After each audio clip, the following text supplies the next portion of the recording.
ಕೇಳುವುದು. ಯಾರನ್ನು ಕೇಳಬೇಡಪ್ಪ, ನಿನ್ನ ಮನಸ್ಸನ್ನು ಕೇಳಿಕೋ, ನಿನ್ನ ಭಾವನೆಯನ್ನು ಕೇಳಿಕೋ, ನಿನ್ನ ಬದುಕಿನ ಸತ್ಯವನ್ನು ಕೇಳಿಕೋ, ಗೊತ್ತಾಗ್ತದೆ. ಇಲ್ಲ ಇಲ್ಲ ಇಲ್ಲ ಅನ್ನೋರು ಭಾಳ ಜನ ಅದಾರ. ಒಬ್ಬಾವ ಒಂದೂರಿಗೆ ಭಾಷಣಕ್ಕೆ ಬಂದ, ಭಾಳ ದೊಡ್ಡ ಭಾಷಣಕಾರ. ಭಾಷಣ ಮಾಡೋರು ಭಾಳ ಮಂದಿ ಅದಾರ ನಮ್ಮ ಜಗತ್ನ್ಯಾಗ. ಭಾಷಣದ ಮಾತುಗಳು ಬದುಕಿಗೆ ಭೂಷಣವಾಗದೆ ಹೋದರೆ ಆ ಭಾಷಣ ತಗೊಂಡು ಮಾಡೋದೇನದ?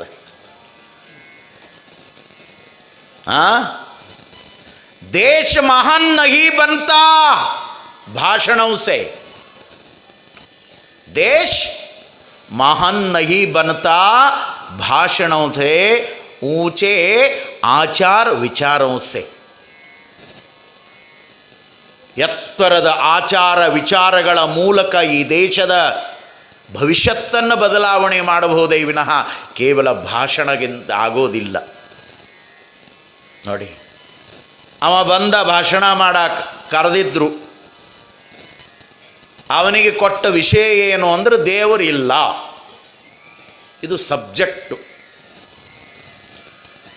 ಇಂಥದ್ದು ಹೇಳಿದ್ರೆ ಮಂದಿ ಬಹಳ ಕೂಡ್ತಾರ್ರಿ. ದೇವ್ರು ಅದಾನಂದ್ರೆ ಕೂಡಂಗಿಲ್ಲ, ಇಲ್ಲ ಅಂದ್ರೆ ನೋಡ್ರಿ ನೀವು. ಇಲ್ಲ ಅಂದಮೇಲೆ ಮುಗಿದ ಹೋತಲ್ಲ. ಭಕ್ತಿ ಮಾಡೋದಿಲ್ಲ, ಧರ್ಮ ಮಾಡೋದಿಲ್ಲ, ಪುಣ್ಯ ಮಾಡೋದಿಲ್ಲ, ದಾನ ಮಾಡೋದಿಲ್ಲ, ಧರ್ಮ ಮಾಡೋದಿಲ್ಲ, ಎಡಿ ಹಿಡಿಯೋದಿಲ್ಲ, ಉಣಿಸೋದಿಲ್ಲ, ತಿನ್ನಿಸೋದಿಲ್ಲ. ಮತ್ತು ಇದು ಭಾಳ ಸರಳಲ್ಲ. ವಿಚಾರ ಮಾಡಿ. ಭಾರೀ ಜನ ಸೇರಿತ್ತು, ಭಾಳ ದೊಡ್ಡ ವೇದಿಕೆ, ಒಬ್ಬನೇ ಒಬ್ಬ ಭಾಷಣಕಾರ. ಮತ್ತು ಇಂಥ ವಿಷಯ ಇಟ್ಟು ಮಾತಾಡಕ್ಕೆ ಕರೆಸ್ಯಾರಂದ್ರೆ ಅವ್ರು ಎಂತೆಂಥವ್ರು ಇರ್ಬೇಕು, ಇದನ್ನು ವಿಚಾರ ಮಾಡ್ರಿ. ಜಗತ್ನ್ಯಾಗ ಮಳ್ಳ ಮಾತು ಕೇಳಾಕೆ ಹಿಂಗೆ ಸೇರ್ತಾದ ನಮ್ಮ ಜನ ನೋಡ್ಬೇಕು. ಲಕ್ಷ ಲಕ್ಷ ಕೊಟ್ಟು ಕರೆಸ್ತಾರೆ. ಅವ್ರೇನು ಘನಂದಾರಿ ಹೇಳೋಗವರದಾರ? ಬಹಳ ವರ್ಷದಿಂದ ಪುರಾಣಗಳಲ್ಲಿ ಪ್ರವಚನಗಳಲ್ಲಿ ಹೇಳಿದ ಒಂದು 50 ಕತಿ, ನಗುವ ಕತಿಗಳನ್ನು ಸಟ್ಟ ಮಾಡಿಕೊಂಡು ಹೇಳ್ಕೋತಾ ಹೊಂಟ ಮಂದಿ ಬಹಳ ಹೆಚ್ಚಾಗ್ಯಾರ. ನಿಮಗೆ ಗೊತ್ತೇ ಇಲ್ಲ, ಅವರೇ ಪ್ರಾಡಕ್ಟ್ ಮಾಡ್ಯಾರಂತ ನೀವು ತಿಳ್ಕೊಂಡಿರಿ. ಅವು ಧರ್ಮ ಕ್ಷೇತ್ರದೊಳಗೆ, ಆಧ್ಯಾತ್ಮ ಕ್ಷೇತ್ರದೊಳಗೆ ನಗಿಸುವಂಥ ಅದ್ಭುತವಾದ ಕಥೆಗಳೇ, ಸಂದರ್ಭಗಳೇ ಅವರು ಕಾಪಿ ಮಾಡಿಕೊಂಡು ಹೇಳ್ಕೊತಾ ಹೊಂಟಾರ. ಭಾಳ ಪ್ರಾಕ್ಟಿಕಲ್ ಮಾತಾಡ್ತೀನಿ ನಾನು. ಅದನ್ನು ಕೇಳಾಕ ನೋಡಾಕ ಹುಚ್ಚದ್ದ ಜನ ಸೇರ್ತದ. ಮಹಾತ್ಮರೇ ಹೇಳಿಬಿಟ್ಟಾರಲ್ರಿ, ನಕ್ಕೋತ ಇರ್ರೋ ಯಪ್ಪ ಅಂತ ಹೇಳ್ಯಾರ. ಅವ್ರು ನಗಿಸಿದಾಗ ಇವು ನಗುತ್ತಾವ, ಉಳಿದ ಟೈಮ್ನಾಗ ಅಳ್ತಾವ. ಮಹಾತ್ಮರ ಮಾತು ಕೇಳಿದ್ರೆ ಈ ಜಗತ್ತ ಉದ್ಧಾರ ಆಗ್ತಿತ್ತು. ಕೇಳಲಿಲ್ಲ ನಾವು, ಹಂಗೆ ಬದುಕ್ತಾ ಇಲ್ಲ ನಾವೆಲ್ಲ. ಅವ ಬಂದ, ಅವನ ಬಗ್ಗೆ ಸ್ವಾಗತ ಮಾಡಿ, ವರ್ಣನೆ ಮಾಡಿ ನಿರೂಪಕರು ಭಾರಿ ಭಾರಿ ಭಾರಿ ಹೇಳಿದರು. ಇವನ ಸೂರ್ಯ, ಇವನ ಚಂದ್ರ, ಇವನು ಬಿಟ್ಟರೆ ಇಲ್ಲ ಹೇಳಿದ್ರು. ಹಿಂಗೆಲ್ಲ ಎಲ್ಲ ಮುಗಿದ ಮೇಲೆ ಇನ್ನು ಅವರು ದೇವರು ಇಲ್ಲ ಅನ್ನುವಂಥ ವಿಷಯದ ಬಗ್ಗೆ ತಮ್ಮ ಉಪನ್ಯಾಸವನ್ನು ಮಂಡಿಸಬೇಕು. ಬಂದ, ಡಯಾಸ್ ಮೇಲೆ ನಿಂತ್ಕೊಂಡ, ಶುರು ಮಾಡಿದ. ಏನು? ದೇವರಿಲ್ಲ ಅನ್ನೋದೇ ಅವನ ವಿಷಯ. ಅದಕ್ಕೆ ಏನೇನು ಬೇಕು ಪೂರಕವಾಗಿ ಎಲ್ಲ ತುಂಬಿಕೊಂಡು ತಂದಿದ್ದ. ಹೇಳಿದ. ಮಾತಿಗೆ ಜನ ಕ್ಲ್ಯಾಪ್ಸ್ ಹಾಕ್ತಿದ್ರು, ಚಪ್ಪಾಳೆ ತಟ್ತಿದ್ರು, ಹೌದು ಹೌದು ಅಂತಿದ್ರು. ನಮ್ಮ ಮಂದಿ ಇದಕ್ಕೂ ಹೌದಂತಾರೆ, ಅದಕ್ಕೂ ಹೌದಂತಾರೆ. ಅದಕ್ಕೆ ಇವ್ರನ್ನ ಮಂದಿ ಅಂದಾರ. ಏನ್ರಿ? ಅವ ಹಂದಿ ಬೇರೆ, ಇವು ಮಂದಿ. ಎದಕ್ಕಂದಾರ ಮಂದಿ ಅಂತ ಕನ್ನಡದಾಗ? ಇದು ಗ್ರಾಮೀಣ ಶಬ್ದ. ಇದು ಯಾವುದೇ ಸಾಹಿತ್ಯದೊಳಗೆ, ಕನ್ನಡ ಡಿಕ್ಷನರಿಯೊಳಗೆ ಈ ಶಬ್ದ ಸಿಗೋದಿಲ್ಲ ನಿಮಗೆ. ಇದು ಜನಜನಿತವಾಗಿ ಜನರಿಂದ ನಾಲಿಗೆಯ ಮೇಲೆ ನಲಿದು ಬಂದಿರುವ ಮಾತು ಮಂದಿ ಅನ್ನೋದು ಕನ್ನಡದೊಳಗೆ. ಏನಿದ್ರ ಮೀನಿಂಗ್ ಏನು? ನಾ ಭಾಳ ತಲೆ ಕೆಡಿಸ್ಕೋತೀನಿ ರೀ ಇಂಥವ್ರ ಬಗ್ಗೆ, ಭಾಳ ವಿಚಾರ ಮಾಡ್ತೀನಿ. ಮಂದಿ ಎಂದರೆ ಏನು ಅಂದರೆ ಭಾಳ ಸರಳ ಹೇಳ್ತೀನಿ. ಮಂದಿ ಎಂದರೆ ಬಂದು ತಿಂದು ಏನಾರ ಒಂದು ಅಂದು ಹೊಕ್ಕವಲ್ಲ, ಇವು ಮಂದಿ. ಇಟ್ಟು ಅರ್ಥ ಮಾಡ್ಕೋ.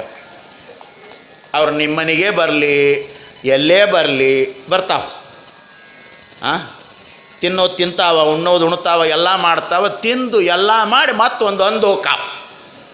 ಇವಕ್ಕೆ ಮಂದಿ ಅಂತ ಕರೀತಾರೆ. ಬರೆದಿಟ್ಕೋರಿ ನಿಮ್ಮ ಡೈರಿಯೊಳಗೆ. ಮತ್ತು ಇವೆಲ್ಲಿ ಬೇರೆ ಕಡೆ ಸಿಗಲ್ಲ. ಇವೆಲ್ಲ ಮಹಂತ ಸ್ವಾಮಿಗಳ ತಲೆಯಾಗ ರೆಡಿಯಾಗ್ಯಾವ ಇವು. ಅವ ಇಷ್ಟು ಅದ್ಭುತ ಮಾತಾಡಿದ. ದೇವರಿಲ್ಲ ದೇವರಿಲ್ಲ ದೇವರಿಲ್ಲ. ಜನಗಳು ಕ್ಲಾಪ್ಸ್ ಹಾಕಿ ಹಾಕಿ ಹಾಕಿ ಮಾತಾಡಿದರು. 1.5 ತಾಸು ಮಾತಾಡಿ ಮಾತು ಮುಗಿಸಿ ಕುಂತ. ಕೂಡಿದ ಮಂದ್ಯಾಗ ಒಬ್ಬವಾಗ ತಡ್ಕೊಳಕ್ಕಾಗಲಿಲ್ಲ. ಅಷ್ಟು ಎಂಜಾಯ್ ಮಾಡಿದ್ದವ.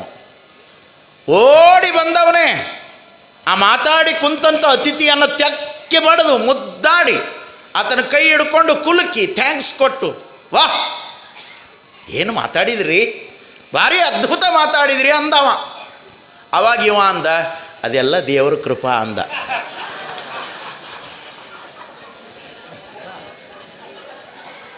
ಇಲ್ಲಿ ತನ ಏನು ಮಾತಾಡ್ಯಾನ ಮಗ? ಏನಂದನ್ರಿ? ಈಗೇನು ಅನ್ನಕತ್ತಾನ? ಇಂಥ ಮಳ್ಳು ನನ್ನ ಮಕ್ಕಳು ಜಗತ್ತಿನಾಗ ಭಾಳ ಅದಾರ.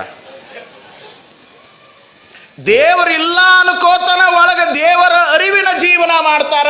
ಅವನಿಲ್ಲದೆ ಬದುಕಿಲ್ಲ, ಅವನಿಲ್ಲದೆ ಜೀವನವಿಲ್ಲ, ಅವನಿಲ್ಲದೆ ಈ ಜಗತ್ತಿನೊಳಗೆ ಏನೂ ಇಲ್ಲ. ಅವನೇ ಎಲ್ಲದಕ್ಕೂ ಮೂಲ. ಸಂತ ಕಬೀರದಾಸರು ಹೇಳ್ತಾರೆ, ಏ ಮೂಢ, ಮೂಲಕೋ ಭೂಲ್ ಮತ್. ಏ ಮೂಢ, ಮೂಲಕೋ ಭೂಲ್ ಮತ್. ಮೂಲವನ್ನು ಮರಿಬ್ಯಾಡೋ.